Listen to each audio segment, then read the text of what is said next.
ជំរាបសួរសួស្តីបងប្អូនទាំងអស់គ្នាខ្ញុំសុខៀងអ្នកឯកទេសជ្រើសរើសបុគ្គលិកហើយនៅក្នុង channel របស់នេះខ្ញុំគឺផ្ដោតសំខាន់ទៅលើការចែករំលែកចំណេះដឹងផ្សេងៗក៏ដូចជាគន្លឹះសំខាន់ៗទាក់ទងជាមួយនឹងអាជីពការងារបើសិនជាបងប្អូនកំពុងតែមើលវីដេអូនេះអត់ទាន់ចុច Subscribe ទេអាចជួយ Subscribe ដើម្បីទទួលបានវីដេអូបន្តបន្ទាប់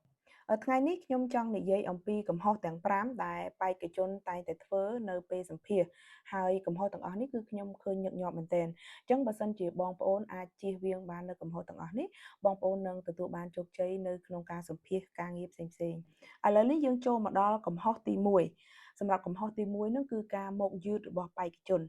ចាការមកយឺតគឺបង្ហាញអំពីការមិនគោរពពេលវេលាទៅដល់នយោជកក៏ដូចជាគណៈកម្មការសម្ភាសន៍ហើយមិនត្រឹមតែប៉ុណ្្នឹងទេគឺបង្ហាញអំពីសមត្ថភាពនៃការគ្រប់គ្រងពេលវេលារបស់ខ្លួនឯងតាមបទពិសោធន៍របស់ខ្ញុំភាគច្រើនដែលខ្ញុំជួបបេក្ខជនដែលគាត់ទើបតែចេញរកការងារថ្មីជាពិសេសបងប្អូននិស្សិតដែលគាត់ទើបតែចប់ហើយគាត់ចេញរកការងារគឺ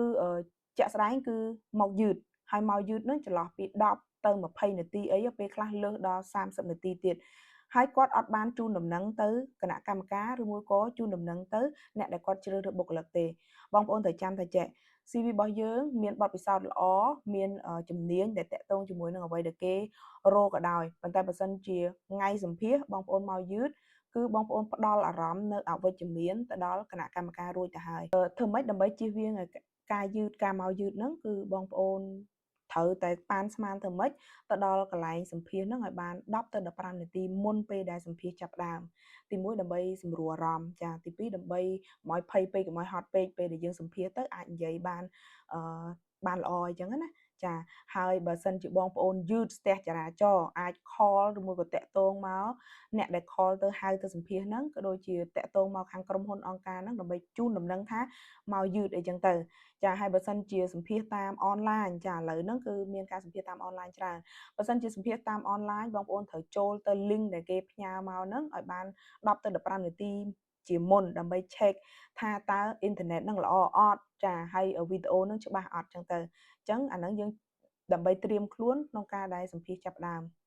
ហើយចូលមកដល់កំហុសទី2ហ្នឹងគឺតកតងជាមួយនឹងបេក្ខជនដែលគាត់មកសម្ភាសគឺអត់បានត្រៀមខ្លួនចា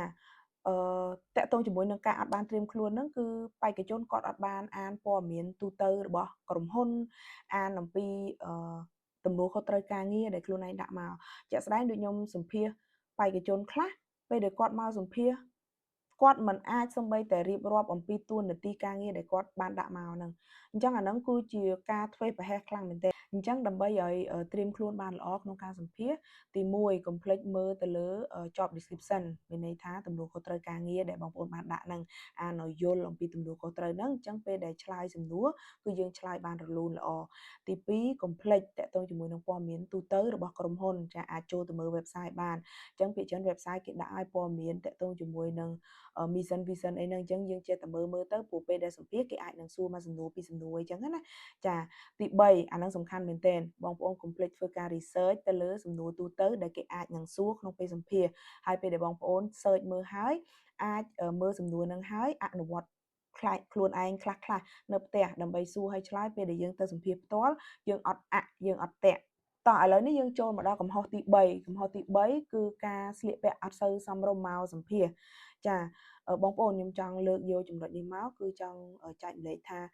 first impression ការដែលយើងជួបគ្នាដំបូងហ្នឹងគឺសំខាន់មែនទែនការស្លៀកពាក់ការតុបតែងខ្លួនរបស់យើងហ្នឹងគឺបញ្ជាក់អំពីការគោរពទៅលើដៃគូរបស់ខ្លួនឯងនិងការគោរពខ្លួនឯងផ្ទាល់ហ្នឹងតែម្ដង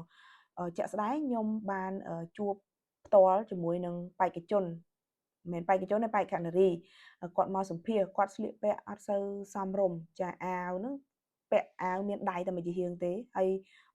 រៀងខើចចេញផ្សិតចឹងទៅហើយខោហ្នឹងអូសដីចាហើយកៅអៅបែបហ្នឹងគឺអត់គួរស្លៀកពាក់មកសម្ភាសបើទោះបីជាដាក់ការងារនៅមុខតំណែងណាមួយទេចាសម្រាប់ខ្ញុំកៅអៅអត់ចាំបាច់ស្លៀកពាក់ស្អាតតម្លៃថ្លៃទេបើសិនជាបេក្ខនារីគ្រាន់តែអាវសាច់ក្រណាត់សពុតសាច់ក្រណាត់ត្រឹមជង្គង់ប៉ុណ្ណឹងគឺស្អាតហ្មងហើយសម្រាប់បេក្ខជនគឺអាវសាច់ក្រណាត់ហើយខោសាច់ក្រណាត់ស្បែកជើងមកសមរម្យគឺស្អាតមើលទៅភ្លឹងគឺយើងមើលទៅត្រជាក់ភ្នែកចាកំហុសទី4គឺlack of energy កន្លែងនេះ lack of energy មានន័យថាបេក្ខជនដែលគាត់មកសម្ភាសន៍ហ្នឹងគឺមើលទៅដូចអត់មានអារម្មណ៍នៅក្នុងខ្លួនដូចអត់មានភាពស្វាហាប់ចាហើយការដែលយើងមកសម្ភាសន៍ហ្នឹងយើងនិយាយខ្សោយពេកនិយាយទន់ពេកហើយអត់មានគេហៅថាភាពស្វាហាប់វាហាក់បីដូចជាបង្ហាញទៅកាន់គណៈកម្មការថាយើងដូចជាអត់សូវចាប់អារម្មណ៍ជាមួយនឹងការងារហ្នឹងចាខ្ញុំធ្លាប់ជួបបេក្ខជនចាមានច្រើនប៉ុន្តែខ្ញុំលើកយកមកតែមួយទេធ្លាប់សម្ភាសន៍បេក្ខជនម្នាក់សម្ភាសន៍រយៈពេល1ម៉ោងតែខ្ញុំមានអារម្មណ៍ថាច្រើនម៉ោងដោយសារតែការពន្យល់របស់គាត់គឺអត់សូវមានអារម្មណ៍ excited អត់សូវមានអារម្មណ៍energy នៅក្នុងខ្លួនសោះគាត់និយាយខ្សោហើយនិយាយអត់សូវមានកាយវិការរស់រវើកអីទេអញ្ចឹងខ្ញុំជាអ្នកសម្ភាសន៍ហ្នឹងពេលដែលស្ដាប់គាត់ទៅហ្នឹងឡើងល្ងុយដេកហ្មងអញ្ចឹងដើម្បីជៀសវាងការដែលយើង lack of energy ហ្នឹងទីមួយមុននៅពេលដែលសម្ភាសន៍បងប្អូនអាចហាត់ meditation ដើម្បីឲ្យអារម្មណ៍យើងស្រស់ស្រាយចាញ៉ាំទឹកមុនពេលដែលចូលសម្ភាសន៍ធ្វើឲ្យខួរក្បាលយើងក៏ស្រស់ស្រាយតាមនឹងដែរអញ្ចឹងពេលដែលយើងសម្ភាសន៍សំឡេងកុំឲ្យខ្លាំងពេកខ្សោយពេកល្មមដើម្បីឲ្យអ្នកដែលគាត់ចាំស្ដាប់ចម្លើយរបស់យើងហ្នឹងគាត់អាចទទួលបានសារពីយើងច្បាស់លាស់ល្អតោះឥឡូវនេះយើងចូលមកដល់កំហុសចុងក្រោយគេកំហុសទី5ចាកំហុសទី5ហ្នឹងគឺ not asking any question ឬមួយក៏ asking the wrong question during the interview អញ្ចឹងមានន័យថាបេក្ខជនមួយចំនួនគាត់អត់សួរអីសោះពេលដែលចាប់សម្ភាសន៍ខ្ញុំត្រឡប់មកវិញបន្តិចជាធម្មតានៅពេលដែលធ្វើការសម្ភាសន៍គណៈកម្មការតែងតែទុកចន្លោះពេលចុងម៉ោងចា1នាទីទៅ2នាទីទៅកាន់បេក្ខជនដើម្បីឲ្យគាត់សួរមកកាន់គណៈកម្មការអញ្ចឹងចំណុចចុងក្រោយនេះគឺសំខាន់មែនទែនជាពិសេសគឺអ្នកដែលគាត់ដាក់ការងារតួនាទីតំណែងធំ